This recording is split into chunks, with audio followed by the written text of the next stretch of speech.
Bienvenue dans ce nouvel épisode de Prépa Bac, le podcast qui t'aide à réviser et à te préparer pour le bac en SES, en économie et en sociologie, à préparer la dissertation, l'épreuve composée et le grand oral. Aujourd'hui, comme d'habitude, on va partir d'un sujet un petit peu d'actualité et on va essayer de le relier à des notions de SES pour pouvoir les expliquer facilement. Aujourd'hui, j'ai envie de te parler de comment les banques fonctionnent et qui décide vraiment de l'argent. Allez, salut à toi. Aujourd'hui, on va parler d'un sujet aussi passionnant que fondamental, les banques, l'argent et les politiques économiques.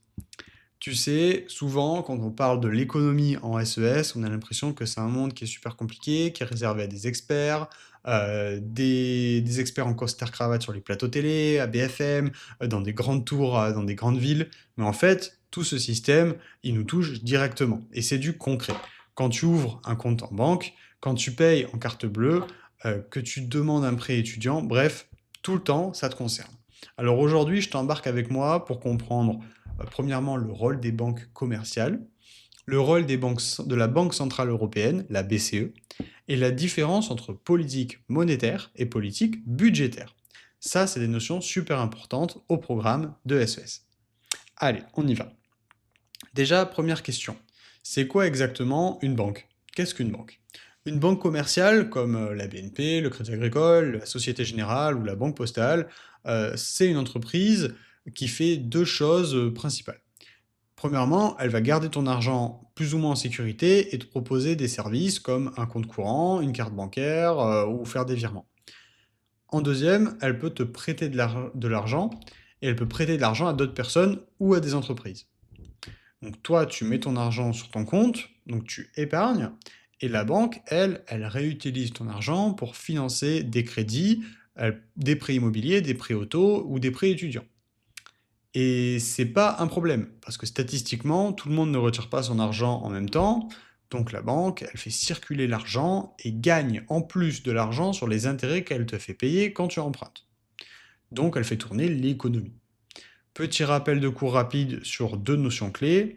Le crédit, qu'est-ce que c'est? Le crédit, c'est quand une banque te prête de l'argent aujourd'hui et que tu t'engages à rembourser petit à petit demain avec des intérêts. L'épargne, qui est l'inverse du crédit, c'est l'argent que tu mets de côté aujourd'hui pour l'utiliser plus tard. Tu décales ta consommation dans le temps sur le marché. Et en fait, l'activité principale d'une banque, c'est de transformer de l'épargne en crédit. Maintenant, deuxième étage, la banque centrale, la BCE. Attention, c'est hyper euh, important de comprendre la différence. La Banque Centrale Européenne, la BCE, aujourd'hui, elle gère la monnaie dans la zone euro, donc dans tous les pays qui ont la même monnaie, l'euro. Avant l'euro, chaque pays avait sa banque centrale nationale. En France, on avait la Banque de France. Aujourd'hui, on a toujours la Banque de France, mais elle agit à un étage en dessous. La BCE, donc la Banque Centrale Européenne, elle n'est pas là pour prêter de l'argent aux particuliers. Son rôle principal, c'est de gérer la quantité d'argent en circulation dans l'économie. Assurer la stabilité des prix, c'est-à-dire éviter qu'il y ait une inflation trop forte ou une déflation dans les pays qu'elle gère, et fixer les taux d'intérêt directeurs, le taux d'intérêt directeur auquel les banques commerciales viennent emprunter. Et donc la BCE, elle influence directement la facilité ou la difficulté à emprunter sur les marchés, le niveau d'inflation dans les zones économiques où elle intervient, et la croissance économique en règle générale. Alors comment ça marche concrètement? La BCE prête de l'argent aux banques commerciales à un taux d'intérêt qu'elle décide. Ce taux, c'est le taux d'intérêt directeur. Si elle baisse ce taux, l'argent coûte moins cher pour les banques. Les banques peuvent donc en prêter plus, et l'économie est stimulée. Si elle augmente le taux d'intérêt directeur, l'argent coûte plus cher pour ces banques-là. Alors les banques prêtent moins, et l'économie ralentit. Ça freine un petit peu l'inflation. C'est ce qu'on appelle la politique monétaire. Faire l'un ou l'autre et jouer avec ce taux d'intérêt directeur, c'est la politique monétaire. Petit rappel important ici pour ne pas confondre. Politique monétaire, c'est agir sur la quantité de monnaie disponible et sur le taux d'intérêt, pour influencer l'économie dans un sens ou dans l'autre. C'est la Banque centrale qui s'en occupe, la BCE pour nous en Europe, et à l'inverse, tu as la politique budgétaire. Les politiques budgétaires, c'est agir sur le budget de l'État, la dépense publique et les impôts, pour stimuler ou freiner l'activité du pays. Ça, c'est le gouvernement, c'est l'État qui s'en occupe. à travers ses recettes et ses dépenses. Donc si un jour tu vois à la télé que l'État décide de baisser les impôts pour relancer l'économie, ça c'est une politique budgétaire. Par contre, si tu entends que la BCE augmente ses taux pour lutter contre l'inflation, ça c'est une politique monétaire. Ça, il faut surtout pas le mélanger dans tes copies de SES ou à l'oral. Maintenant, venons-en à un petit exemple concret pour que tu comprennes bien tout ça. Imagine qu'il y ait beaucoup d'inflation, c'est-à-dire que les prix augmentent beaucoup trop vite. Que va faire la BCE? Eh bien, elle va augmenter ses taux d'intérêt directeurs. En augmentant ces taux d'intérêt directeurs, on va avoir comme résultat que les banques commerciales vont emprunter beaucoup plus cher à la BCE. Elles vont donc prêter à leur tour plus cher aux ménages et aux entreprises, avec un taux d'intérêt très important. Et les gens vont moins emprunter pour acheter des maisons, des voitures ou investir dans des entreprises. Du coup, la demande de l'économie, elle ralentit petit à petit. Et l'inflation va baisser progressivement. Autre exemple, en cas de récession. Une récession, c'est quand l'économie est en crise, comme en 2020 avec le Covid. Que fait la BCE? Elle fait l'inverse. Elle baisse ses taux d'intérêt pour que l'argent soit très facile et pas cher à emprunter. Les banques commerciales, elles prêtent alors beaucoup à leur tour, les entreprises peuvent investir, les ménages peuvent consommer et consomment plus, et l'économie redémarre petit à petit.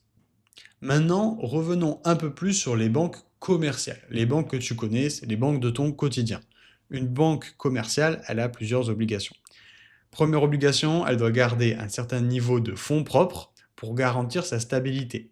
Les fonds propres, c'est l'argent qu'elle a elle-même. C'est surveillé par des institutions comme la CPR en France. Elle doit respecter un ratio de liquidité, c'est-à-dire pouvoir répondre à ses clients si tout le monde veut retirer son argent un petit peu au même moment. Donc elle doit quand même garder de l'argent disponible en banque, elle ne peut pas prêter tout ce qu'elle a. Ça, c'est pour éviter la panique bancaire.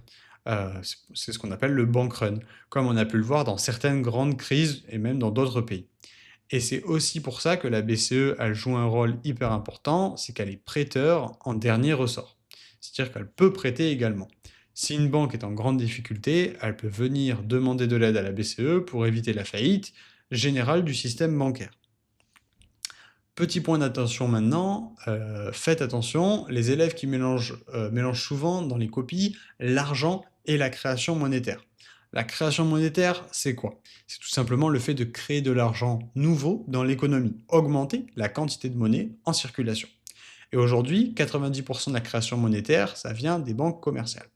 Quand une banque te prête 10 000 euros pour acheter une voiture, cet argent, il n'existait pas avant. Il est créé au moment où le crédit est accordé.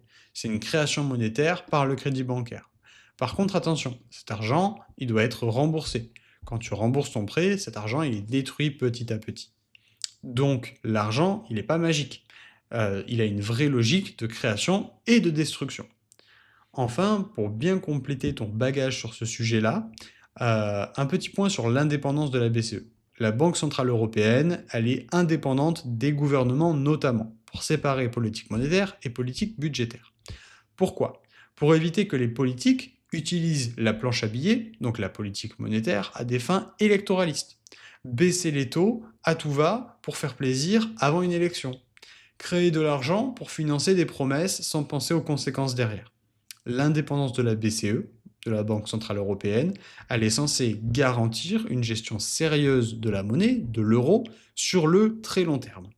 Mais certains économistes critiquent aussi parfois cette indépendance en disant que ça peut rendre la BCE trop déconnectée des problèmes des pays et notamment des problèmes sociaux, du chômage, de la pauvreté qu'on peut rencontrer dans un pays. Voilà, avec tout ça, tu vois, on a couvert aujourd'hui un sacré paquet de notions, notamment les banques commerciales. Les banques commerciales, c'est des entreprises privées qui gèrent l'épargne et le crédit auprès des particuliers et des entreprises. On a vu ce que c'était la BCE, la Banque Centrale Européenne, qui gère la monnaie, qui fixe les taux d'intérêt et qui gère sa politique monétaire. On a vu que la politique monétaire, justement, c'était agir sur les taux et que la politique budgétaire, c'était agir sur la dépense publique.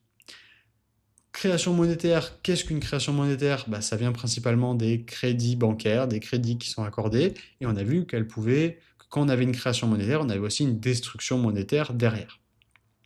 On a vu également l'importance de l'indépendance de la BCE pour garantir la stabilité de la monnaie et notamment de l'euro. Pour finir, je te laisse avec une petite question de réflexion, comme d'habitude, histoire de t'entraîner un petit peu en SES. Penses-tu qu'une banque centrale devrait aussi s'occuper directement du chômage et de la croissance, et donc s'investir dans l'économie des pays, ou est-ce mieux qu'elle reste concentrée uniquement sur l'inflation et qu'elle se contente de gérer la monnaie? Ça, c'est une question qui divise beaucoup d'économistes parce elle incorpore de la sociologie dans l'économie. Allez, merci à toi d'avoir suivi ce podcast jusqu'au bout. Je te dis à très vite pour un prochain épisode où on continuera à voir que l'économie, la socio et les sciences politiques, c'est pas juste pour les adultes sérieux en costard, c'est pour tout le monde et ça touche tout le monde. C'est pour toi, c'est pour nous tous. Allez, à très vite.